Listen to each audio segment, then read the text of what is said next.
Boy Detectives? It's Aces, right? It's just a stupid name.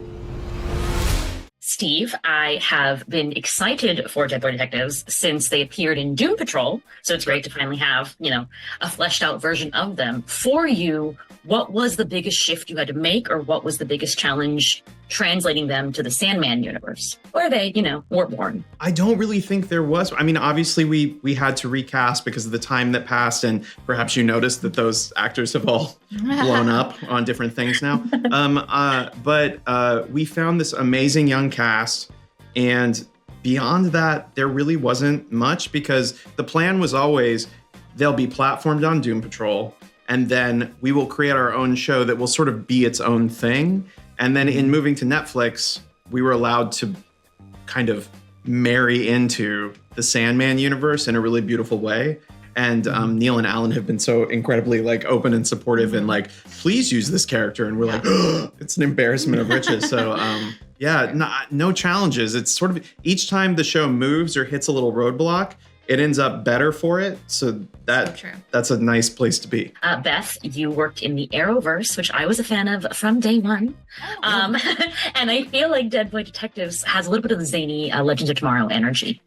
For you, do you feel like working in that world helped you in building this new one? Yeah, I think in terms of having that, the friendship group is obviously the DNA in all those shows. And I think that's why people relate to them so much, because, and besides all the fun genre aspects, but I feel like you want to hang out just like you're with these ladies right now.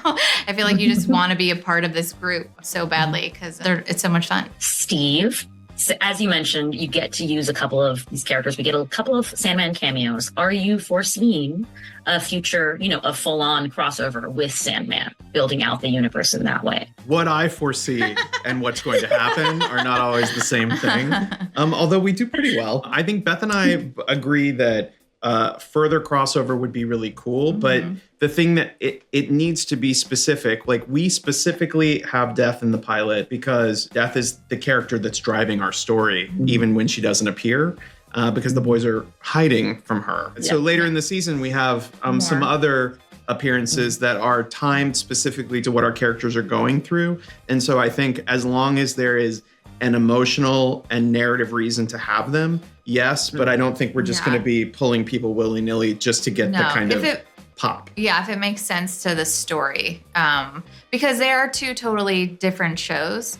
And so it has to make sense within our show to pull some. I do, however, think George and Jaden would probably pay money to go be on Sandman. Yeah. They would pay them to show up over there. So that's really true. Yeah. And I would contribute to that fund. So hopefully we can make that happen.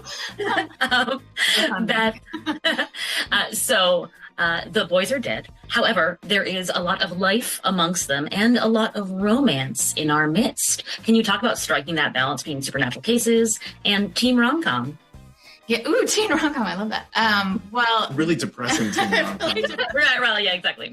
Riverdale teen rom-com. We designed the show so there's a case of the week every episode. So you have that fun supernatural where they're trying to solve a mystery in the supernatural world, and then the romance is just naturally built in. We have teenage characters. Even though our two boys are dead, they died before they were able to grow up. So they still have that young teenage mindset where they're looking for their own identity they haven't quite found yet.